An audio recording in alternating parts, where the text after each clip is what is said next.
O'zbekiston xalq artisti Ozodbek Nazarbekov O'zbekiston Respublikasining birinchi prezidenti Islom Karimov bilan ilk uchrashuvi va suhbati haqida gapirdi.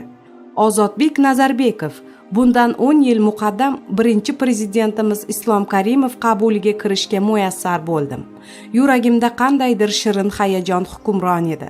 Eshitajak har bir so'zim xotiramda bir umrga muhrlanib qolishiga ishonar edim. Yurtboshimiz menga biroz ma'noli nigoh bilan tikilib turdilar-da, o'ychan qiyofada bunday savol berdilar. Ozodbek, sen yaxshi san'atkorsan. Menga bir narsa qiziq. Har gal sahnada qo'shiq kuylaganingda, muxlislaring bilan ko'rishganingda, ularning ko'zlarida nimalarni ko'rasan? Bir muddat jim qoldim. Bu bir qarashda oddiy tuyulsa-da, o'ta teran va o'tkir ma'noli savol edi.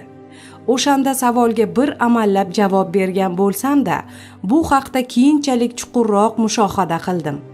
Avvallari muxlislar bilan unchalik yaqin aloqada bo'la olmaganim, balki ularning salobati bosib, ko'zlarida aks etgan ma'nolarni boricha ilg'ay olmaganimni anglab yetdim.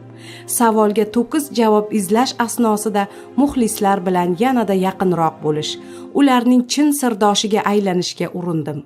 Ularning ko'zlarida ertangi kunim, nimalarga ulgurdim-u, yana nimalar qilishim lozimligi, aslida qanday ijod qilishim kerakligini ko'ra boshladim.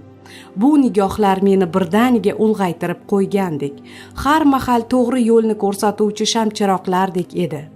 Chindan ham oradan bir necha yillar o'tgan bo'lsa-da, har gal muxlislar bilan yuzma-yuz bo'lganimda beixtiyor yurtboshimiz bergan o'sha savol qulog'im ostida jaranglagandek bo'ladi.